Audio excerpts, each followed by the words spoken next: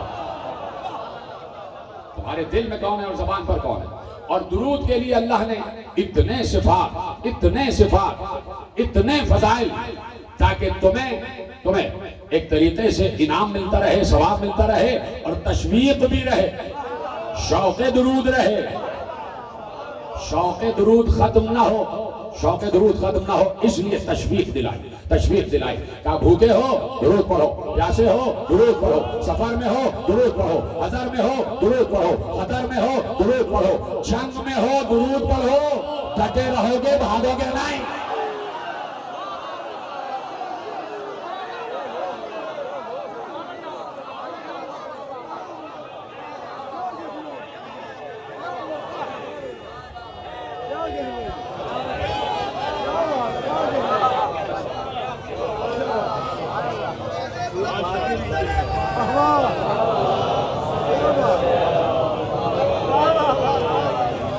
اتنی تشویق، اتنا شوق دلایا کہ درود ہر حال میں واجب ہے، ہر مسئلے کا حل ہے درود۔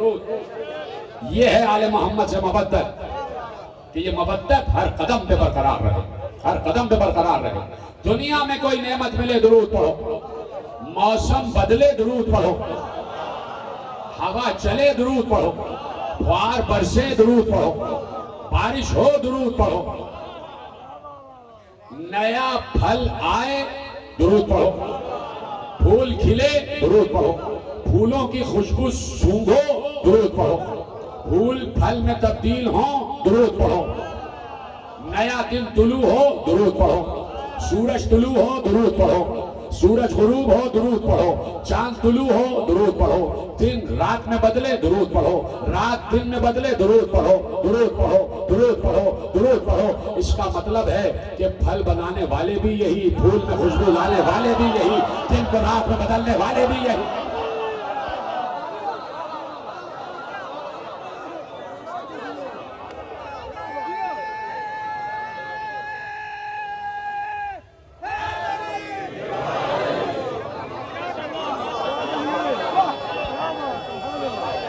گلفام صاحب توجہ فرمائی آپ نے کہ درود ہے تو ان پر ہے، درود ہے تو ان پر ہے، اپنے اوپر درود کیوں نہیں پڑھوا رہا؟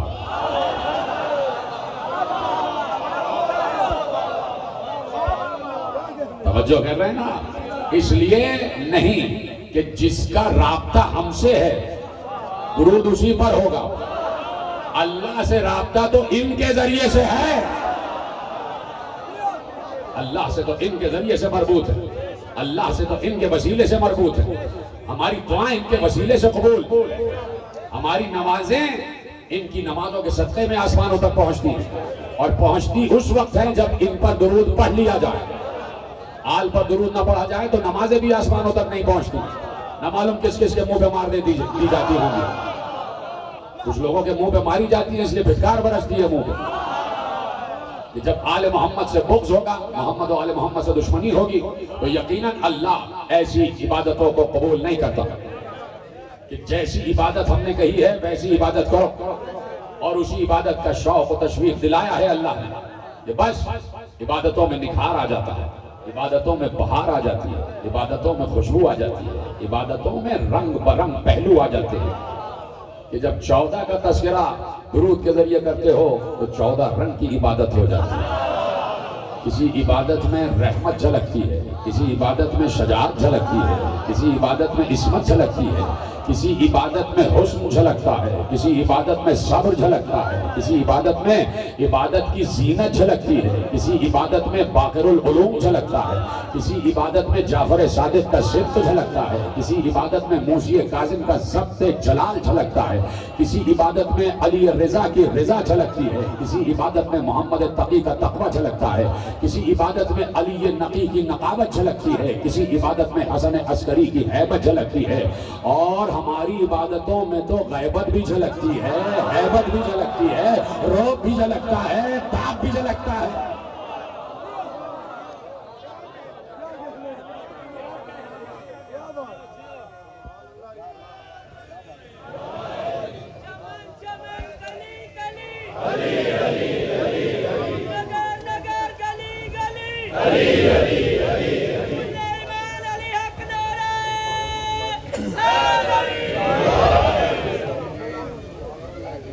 فراست کو سلام کرتے ہوئے دو مصرے ابھی نازل ہوئے. ماجد تیری فہم و فراست کو ہم سب کا سلام ہو. صدقے میں امام زمان کے آمین کہنا آپ نے. صدقے میں امام زمان کے تو ہمیشہ بولتا رہے. سلامت رہے. بہت شکریہ آپ کا. یہی دعائیں آپ کی چاہیے اور کچھ نہیں چاہیے. خدا سلامت رکھے تمام مومنین کو کہ جہاں جہاں جس کے لب پر درود ہے. یہ درود ہے کہ جس سے راضی ودود ہے.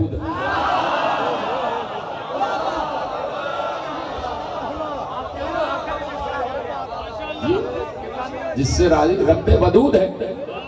اور اسی لیے اللہ نے درود رکھا ہے. اس لیے اللہ نے درود رکھا ہے کہ وہ خود درود پڑھتا ہے اور درود پڑھنے والے کو اپنے اس کام میں شریک کر لیتا. کتنی بڑی ایک سلطنت ہے سلطنت مودت آل محمد. اب جب میں کہہ چکا یہ جملہ تو مجھے اجازت دیں سب سے بڑا جملہ کہنے کا. میرے محترم سامعین، اب جب میں یہ جملہ کہہ چکا تو مجھے اجازت دیں سب سے بڑا جملہ کہنے کا کہ درود مودت کی سب سے بڑی نشانی ہے. درود سب سے بڑی نشانی ہے مودت کی. ساری تقریر آپ نے سن لی. درود مودت کی سب سے بڑی نشانی ہے. جو درود پڑھ رہا ہے مطلب جانا جا رہا ہے کہ صاحب مودت ہے، صاحب مودت ہے، صاحب مودت ہے. کس سے مودت ہے؟ آل محمد سے. آل محمد سے. آل محمد سے تو جملہ لے جائیے درود تو وہ بھی پڑھ رہا ہے. جو سمجھے ان کو میرا سلام، جو نہیں سمجھے ان کو دور سے سلام.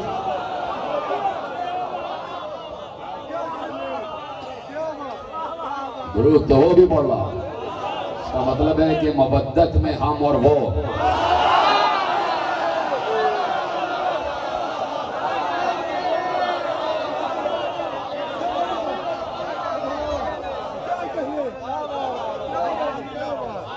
توجہ ہے. اس کو بھی محبت ہے جبکہ وہ جذبہ محبت رکھتا ہی نہیں. اس میں جذبات نہیں ہے. پوری تقریر پورا اشرا آپ سن چکے پچھلے برس. جس نے نہیں سنا پہلے وہ سنیں. آل محمد کے فضائل اب جب میرے پچھلے برس کے عرصے کے بعد سنو گے اشرے کے بعد تو تمہیں سمجھ میں آئے گا کہ ضروری ہے یہ سب کچھ کہنا تاکہ وہ سمجھ میں آ جائے. تاکہ وہ سمجھ میں آ جائے. تو آل محمد کی مودت ہر دل میں اللہ نے قرار دی ہے اس لیے کہ وہ خود بھی محبت کرتا ہے حالانکہ اس کے دل میں جذبہ محبت نہیں ہے، جذبہ نفرت نہیں. جذبات سے عاری ہے لیکن صفات سے خالی نہیں ہے. صفت تو اس میں ہے اور صفت اس کی ذات ہی کا حصہ ہے. صفت اس کی ذات ہی کا حصہ ہے. وہ رحیم ہے ازلی، وہ رحمان ہے ازلی. یعنی یہ صفات جلال و جمال اس کی ذات کا حصہ ہے ازلی. تو اب ہم یہی پوچھنا چاہتے ہیں کہ رحیم ہے تو کس کے لیے ہے اور جبار ہے تو کس کے لیے ہے؟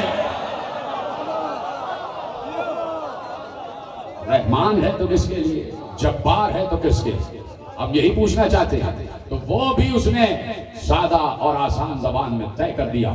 کہا ہم رحمان ہیں آدم کے لیے، جبار ہیں شیطان کے لیے. ہم رحمان ہیں نوح کے لیے، جبار ہیں ازواج نوح کے لیے. ہم رحمان ہیں ابراہیم کے لیے، جبار ہیں نمرود کے لیے.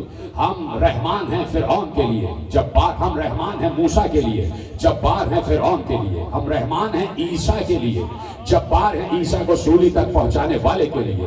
ہم رحمان ہیں مصطفیٰ کے لیے، جبار ہیں ابو جہل کے لیے. ہم رحمان ہیں علی کے لیے.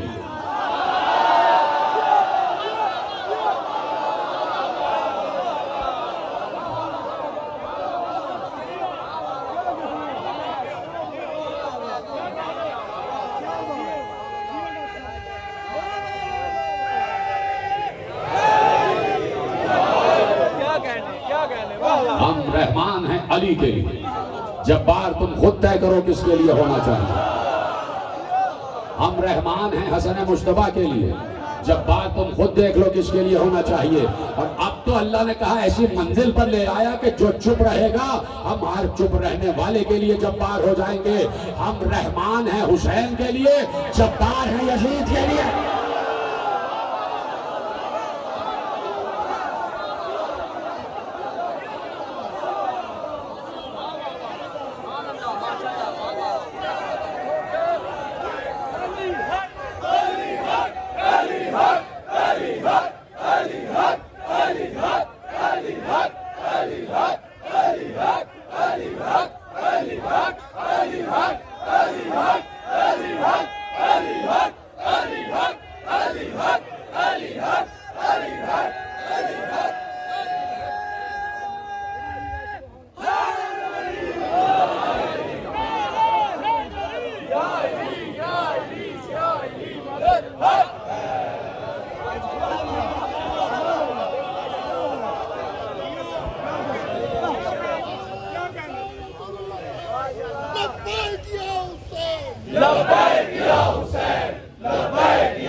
فرمائی آپ نے؟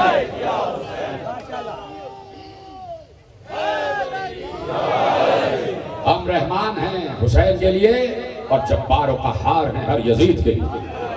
جبار و قہار ہیں یزید کے لیے، اس لیے کہ ہم رحمان ہیں حق کے لیے اور جبار و قہار ہیں باطل کے لیے. تو اب تم کو طے کرنا ہے کہ ہماری رحمت چاہیے یا قہر چاہیے. جملہ دے دیا میں نے، نتیجہ دے دیا. تم کو طے کرنا ہے کہ ہماری رحمت چاہیے یا ہمارا قہر چاہیے. ہماری رحمت چاہیے یا ہمارا قہر چاہیے، یہ تمہیں طے کرنا ہے. ہم تم پر زبردستی نہیں کرتے. تمہارا کان پکڑ پکڑ کے ہم مسجد میں نہیں لاتے. تمہارا کان پکڑ پکڑ کے ہم بزم حسینی میں نہیں لاتے. ہم نے بتا دیا کہ مسجد کا وہی ذکر ہے جو اس بزم حسینی کا ہے. جو بزم حسینی کا ذکر ہے وہی مسجد کا ذکر ہے. اس لیے کہ مسجد میں ہم نے ایک ہی دروازہ کھلا رہا.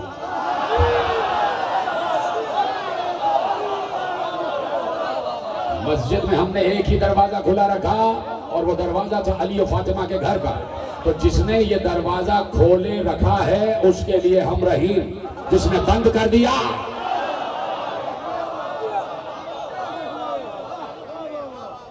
تو کہاں کہاں اس کی رحمت و قہر. تو کہہ دیا طے کرو. اب جب ساری چیزیں واضح کر دی تو طے کرنا اور اختیار کرنا تمہارا کام ہے کہ رحمت کی طرف آتے ہو یا قہر کی طرف جاتے ہو. تو یہ جتنے سنی اور شیعہ جہاں جہاں بیٹھے ہوئے چاروں طرف، انہوں نے طے کر لیا کہ رحمت کی طرف آنا ہے. اس لیے یہ ہمیشہ لبیک یا حسین کہتے ہیں اور حسین کو علیہ السلام کہتے ہیں. یزید کو ہمیشہ لعنت اللہ ہی کہتے ہیں. توجہ فرمائی آپ نے. اس لیے شیعہ سنی سب نے مل کے طے کر لیا کہ ہم حسینی رہیں گے.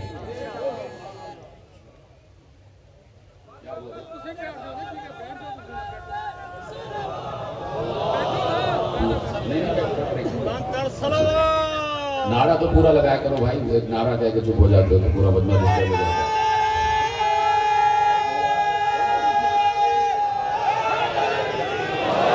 طے کر لو امت مسلمہ کہ رحمت کون ہے اور زحمت کون ہے. رحمت کون ہے اور زحمت کون ہے. جو رسول رحمت کو مانتا ہے وہ امت رحمت ہے. جو رسول رحمت کو زحمت دینے والوں کو مانتا ہے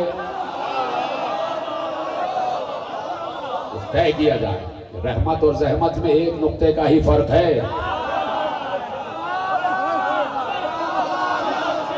ایک نقطے ہی کا فرق ہے. ایک نقطے ہی کا فرق ہے. رحمت میں دو نقطے ہیں، پتہ نہیں لعنت میں کتنے نقطے ہیں، یہ آپ طے کرتے چلے جائیں. تو اب جو امت رحمت ہے وہ رسول پر درود پڑھتی ہے، چاہے شیعہ ہوں چاہے سنی ہوں. یہ سب ہم نے سیکھا ہے آثار صحابہ سے جو یہاں تک چلے آئے کہ یقیناً مودت رکھی جائے، یقیناً محبت کی جائے، یقیناً اپنے دل میں جمال کا پہلو اجاگر کیا جائے، اپنے دل میں جمال خدا کو جگہ دی جائے، اپنے دل میں جمال خدا کو دیکھا جائے. اور وہ جمال خدا یقیناً وجہ اللہ ہے. وہ جمال خدا کا مظہر وجہ اللہ ہے. یعنی وجہ اللہ میں کہہ چکا کہ جو دین کی طرف رہنمائی کرے گا. اور وجہ اللہ اللہ کا چہرہ، یعنی دیکھ کے علی کو بتاؤ، علی کو دیکھ کے بتاؤ کہ اللہ اس وقت ناراض ہے یا راضی ہے. اگر یہ ناراض تو اللہ ناراض، اگر یہ راضی تو اللہ راضی. تو یہ ہے وجہ اللہ، یہ ہے چہرہ. دھوکا ہو گیا لوگوں کو، دھوکا ہو گیا لوگوں کو کہ علی آ گئے، علی آ گئے، علی آ گئے. علی نے آ کے نقاب اٹھائی کہ علی نہیں عباس ہے.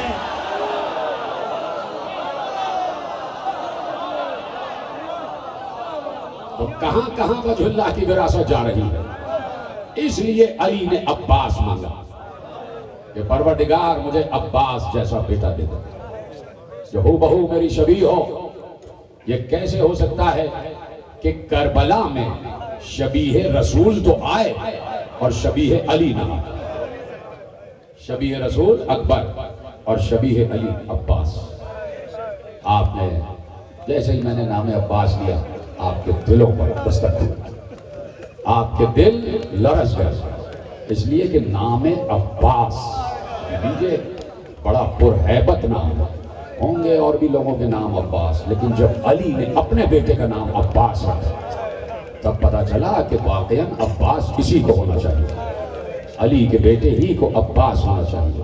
عجیب نام تھا، نام مکتوبی شکل میں دیکھو تو لگتا ہے پنجہ، کبھی دیکھنا عباس کا نام لگتا ہے جیسے واقعی پنجہ دیکھ رہے ہو، کبھی مکتوبی شکل میں دیکھو تو لگتا ہے ایثار و وفا کا پیکر، کبھی لکھا ہوا نام دیکھو تو معلوم ہوتا ہے قربانی کا مرقع، کبھی نام لکھا ہوا دیکھو تو معلوم ہوتا ہے کہ علی کی شجاعت کا شعر بیشہ شجاعت، کبھی نام لکھا ہوا دیکھو اور پڑھو تو معلوم ہوتا ہے کہ سب سے بڑا اگر اطاعت گزار معصوم ہے تو عباس۔ عباس دیکھیے، امام کاظم کا لقب ہے کاظم، کاظم کا مطلب ہے جلال پر ضبط کرنے والا، غصے پر ضبط کرنے والا، اپنے جلال کو قابو میں رکھنے والا، غیظ کو اختیار میں رکھنے والا، اس کو کہتے ہیں کاظم۔ عباس کا مطلب ہے بکھرا ہوا شیر، عباس کا مطلب ہے بکھرا ہوا شیر، پھاڑ کھا جانے والا شیر۔ نام عباس ہوتے ہوئے اگر کوئی کاظم ہو جائے، اللہ عباس کا نام ہے اور صفت ہے کاظم، کظیم ہے عباس، کہ اپنے غصے پر اپنے جلال پر قابو پایا، اس کو کہتے ہیں عباس۔ کہ شیر بیشہ شجاعت بھی ہیں، پھاڑ کھانے والا شیر بھی ہے، لیکن جیسے ہی امام نے کہا عباس تلوار نیام میں رکھ لو، عباس یہ دارالامارہ ہے مدینے کا، چھت کے نیچے جنگ نہیں ہوگی، عباس نے تلوار نیام میں رکھ لی۔ 4 محرم کو کہا عباس خیمے ہٹا دو، پانی پہ جنگ نہیں ہوگی، عباس نے تلوار نیام میں رکھ لی۔ 7 محرم کو بپھر گیا تھا شیر بیشہ شجاعت، روک لیا، عباس جنگ کا موقع آئے گا۔ جا رہے تھے پانی لینے سکینہ کے لیے، کہ عباس دفاع کے لیے نیزہ لے جاؤ، مشق لے جاؤ، بیٹا جنگ نہیں کرنی۔ اس کو کہتے ہیں جلال پر ضبط، اس کو کہتے ہیں کاظم، اس کو کہتے ہیں صفت کظیم، یہ ہے عباس۔ کون سمجھ میں، کس کی سمجھ میں آئے کہ عباس کیا ہے؟ کون سمجھے کہ عباس کیا ہے؟ یا تو حسین سے پوچھو عباس کیا ہے، یا کربلا سے شام تک زینب سے پوچھو عباس کیا ہے، یا تو عصر عاشور تک حسین سے پوچھو کہ عباس کیا ہے، یا کربلا سے شام تک سکینہ کے رخسار سے پوچھو عباس کیا ہے۔ یہ ہے عباس کہ آج سب رو رہے ہو، کوئی آنکھ ایسی نہیں ہے کہ جو عباس پر گریہ نہ کر رہی ہے، اس لیے کہ جس پر مان ہے حسین کو وہ ہے عباس، جو سکینہ کی پیاس کی آس ہے وہ ہے عباس، جو اہل حرم کے پردے کا پاس ہے وہ ہے عباس، حفاظت حسین کا جو عکاس ہے وہ ہے عباس، آج بھی دریا جس کے گرد چکر لگا رہا ہے وہ ہے عباس، پائے عباس کو چوم چوم کے کہتا ہے دریا، معاف کر دو غازی، معاف کر دو غازی، نہ پہنچ سکا میں سکینہ کے خیموں تک، سکینہ کے لبوں تک، یہی خلق تو عباس کو رہا، اپنے دل پہ دستک دو، عباس تک پہنچو۔ اور میں اتنی بڑی دعا اس وقت شہزادی کے حضور مانگ رہا ہوں کہ بی بی اس پورے مجمع میں سے جس نے اب تک کربلا میں روضہ عباس کی زیارت نہیں کی، بی بی اسی برس ان کو بلائیں، یہ دیکھیں کہ عباس کا جلال کیا ہے۔ آج بھی روضہ عباس میں عباس کا جلال ہے۔ بی بی آپ کو واسطہ، آپ کی چادر کا واسطہ ہے، ان میں سے جس نے بھی زیارت نہیں کی ہے یہاں سے وہاں تک، یہ بھی سب کو اسی برس عباس کا روضہ دکھائیں گے۔ کربلا معلیٰ میں یہ بین الحرمین میں کھڑے ہو کے دیکھیں کہ ایک طرف آقا ہے، دوسری طرف غلام ہے، ایک طرف بڑا بھائی ہے، دوسری طرف چھوٹا بھائی ہے، لیکن چھوٹا بھائی ہوتے ہوئے کبھی بھی حسین کو بھائی نہ کہا، ہمیشہ حسین کو آقا کہا، آقا۔ جانا روضہ عباس پر تو جو اندر زری سے پہلے دروازہ ہے اس میں بہت بڑی مشق لگی ہوئی ہے، مشق لٹکی ہوئی ہے، یعنی مشق بتا رہی ہے کہ جب تک سکینہ کو یاد نہ کر لینا عباس کی زری پہ نہ جانا، جب تک سکینہ کی پیاس کو یاد نہ کر لینا عباس کو سلام نہ کرنا۔ تو اب وہیں کھڑے ہو کے مشکیزے سے نیچے سلام کرتے ہو، السلام علیکہ یا ابا الفضل العباس یا ایہا العبد الصالح المطیع للہ ولرسول ولامیر المؤمنین ولفاطمہ والحسن والحسین۔ اے اطاعت گزار رسول، اے اطاعت گزار مولا، اے اطاعت گزار سیدہ، اے اطاعت گزار علی، اے اطاعت گزار حسن، اے اطاعت گزار حسین، تجھ پر سلام۔ یہ ہے عباس کہ جسے عبد صالح کہا گیا، اور جب عبد صالح کہا گیا تو نماز میں سلام میں لفظ آ گیا السلام علینا وعلی عباد اللہ الصالحین۔ نماز میں عباس پر بھی سلام، ایسی آسانی سے نہیں سنو، نماز میں عباس پر بھی سلام، اس لیے کہ عبد صالح ہے عباس۔ کہہ چکا میں اور مسلسل آپ سن رہے ہیں اور ختم ہو گئی تقریر کہ عباس کا آنا حسین کے ساتھ ضروری تھا۔ حسین نے اپنی ساری طاقت منقسم کر دی، صرف عباس کو اپنے ساتھ لے کے آیا، عباس کو اپنے ساتھ لے کے آیا، اس لیے کہ عباس قوت بازو حسین ہے، سب سے بڑھ کر سکینہ کا بہت چہیتا چچا ہے۔ سکینہ چچا کے بغیر نہیں رہ سکتی، بابا کے بغیر جیسے نہیں رہ سکتی، چچا کے بغیر نہیں۔ شب آتی سکینہ حسین کے سینے پر سوتی، صبح ہوتی سکینہ عباس کی گود میں آتی۔ سکینہ کے پانی اور غذا کا انتظام عباس کیا کرتے تھے، اور یہی سکینہ کے ذہن میں تھا۔ کہا چچا بہت پیاس لگ رہی ہے۔ خیمہ سکینہ کے سامنے سے گزر رہے تھے، بی بی کی آواز آ رہی تھی، بی بی ام رباب سے چھوٹی بچی کہہ رہی تھی اماں چند قطرے پانی کے کہیں سے مل جائیں۔ اندر سے ام رباب کی آواز آ رہی تھی، بچی کو سینے سے لگا کے کہا سکینہ بیٹی تجھے معلوم ہے یہ جھولے میں اصغر بھی پیاسا ہے، گھر میں ایک قطرہ نہیں ہے۔ کہا پھوپھی اماں، میری اماں میری زبان پر کانٹے پڑے ہوئے ہیں۔ یہ الفاظ باہر خیمے سے عباس کے کان تک ٹکرا، اس لیے کہ ابھی حسین ابن علی سے اجازت لے کے باہر آئے تو حسین نے اجازت نہیں دی۔ جب آخری بار آئے کہا چچا، کہا آقا مجھے اجازت دے دیجیے، میرے مولا مجھے اجازت دے دیجیے۔ کہا عباس تمہیں کیسے اجازت دے دوں، تم تو میری فوج کے سپہ سالار ہو۔ عباس نے دائیں دیکھا بائیں دیکھا اور کہا مولا اب وہ فوج رہی کہاں؟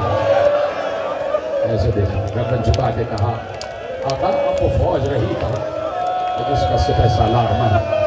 سب تو چلے گئے، سینے سے لگا لیا۔ عباس سکینہ کو ابھی آس ہے، تم تو اہل حرم کے پردے کے محافظ ہو بیٹا، تھم جاؤ، تمہارے جانے سے میری کمر ٹوٹ جائے گی، تھم جاؤ۔ چلے سکینہ کے خیمے کے سامنے سے گزرے، سکینہ کے الفاظ کانوں سے ٹکرائے کہ اماں میں بہت پیاسی ہوں۔ باہر سے آواز دی سکینہ بیٹا چچا بلا رہا ہے۔ سکینہ دوڑتی ہوئی آئی، جی چچا۔ کہا بیٹا پیاس لگ رہی ہے؟ کہا چچا یہ دیکھیے زبان میں کانٹے پڑے ہوئے، خشک ہو چکے ہیں اور زبان میرے تالو سے چپک رہی ہے، زبان میرے رخساروں سے چپک رہی ہے۔ کہا سکینہ تمہاری ایک چھوٹی مشق بھی ہے نا بیٹا، جلدی سے مشق لے کے آ جاؤ۔ سکینہ سوکھی ہوئی مشق لے کر آئی۔ کہا یہ لیجئے چچا۔ کہا ایسے نہیں، سکینہ مشق اپنے ہاتھ میں رکھو اور تم میری گود میں آ جاؤ، تم میری گود میں آ جاؤ۔ سکینہ کے ہاتھ میں مشق اور عباس کی گود میں سکینہ۔ سمجھ گئے عباس کہ اب میرا مولا مجھے روکے گا نہیں۔ اسی عالم سے حسین کے سامنے آ گیا۔ حسین نے عباس کو دیکھا، سکینہ کو دیکھا، سکینہ کے ہاتھ میں سوکھی ہوئی مشق کو دیکھا، تو اب عباس سے تو کہہ چکے تھے نا کہ کیسے اجازت دے دوں، تو اب عباس سے نہیں کہا، اب سکینہ کی طرف رخ کر کے کہا سکینہ ہم سمجھ گئے کیوں آئی ہو بیٹا، یہ بتاؤ اگر اس وقت چچا چلا جائے اور واپس نہ آئے تو کیا کرو گے؟ واپس نہ آئے تو کیا کرو گے؟ کہہ دیا جاؤ عباس جاؤ، بچے پیاسے ہیں، بچے پیاسے ہیں، ان کے لیے کوئی سبیل آب کرو، کوئی پانی کی سبیل کرو۔ ایک کوہرام مچا اہل حرم میں جس وقت یہ پتا چلا کہ عباس جا رہے ہیں، اس سے بڑا جملہ کوئی ہو نہیں سکتا تھا۔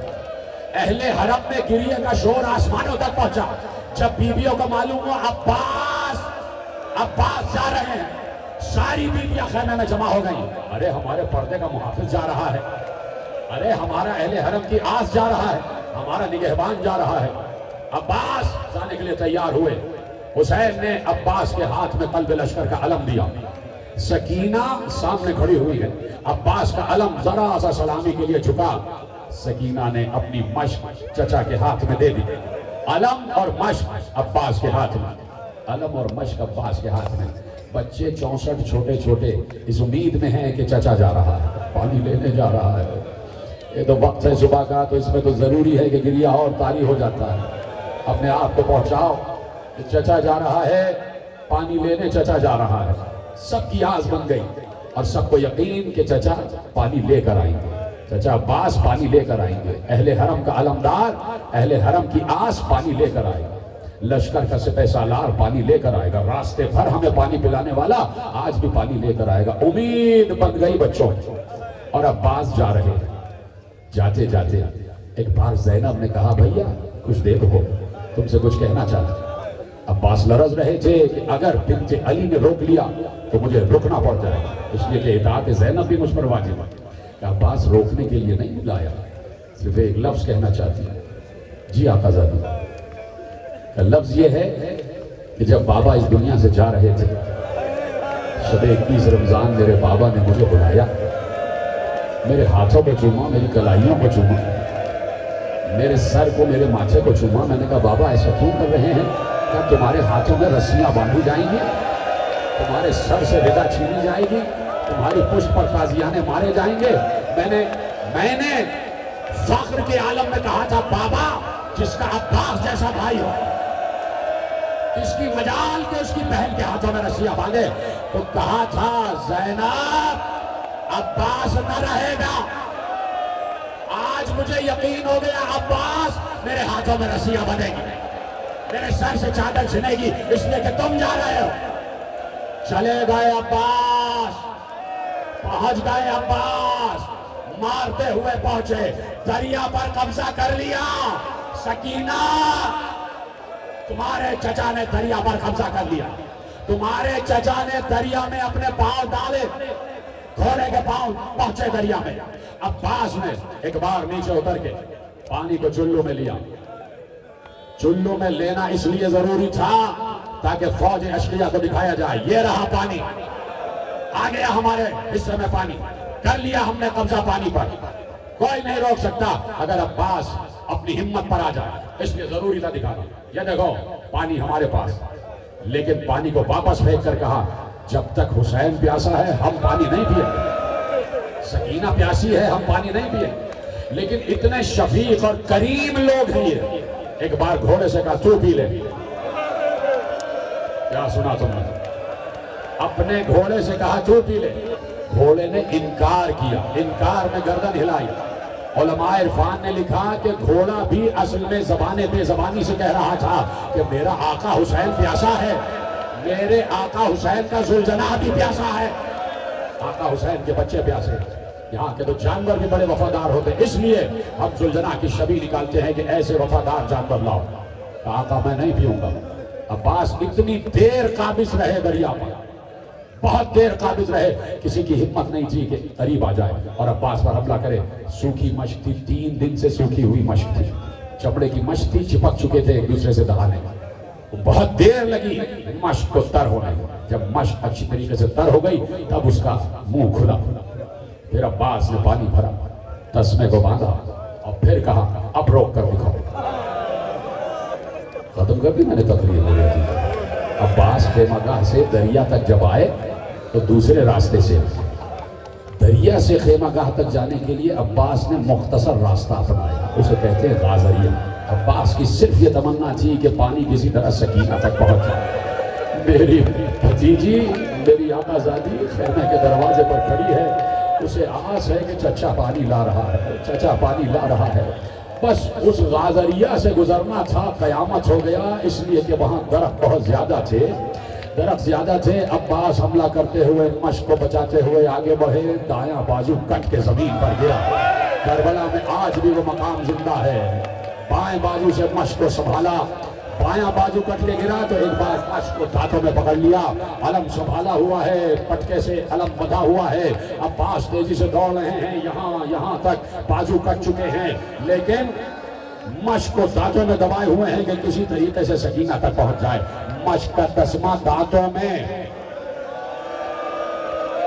میر مونس نے لکھا کہ مشق کو دانتوں میں پکڑے ہوئے یوں لاتا ہے، دہنے شیر میں جس طرح شکار آتا، ایسے عباس آ رہے تھے، دانتوں سے مشق کو تھامے ہوئے بڑھتے جا رہے تھے، بڑھتے جا رہے تھے۔ ہمت بندی ہوئی تھی، بازو کٹ گئے کوئی بات نہیں، بازو کٹ گئے کوئی بات نہیں، پانی بچا ہوا ہے، مشق بجی ہوئی ہے۔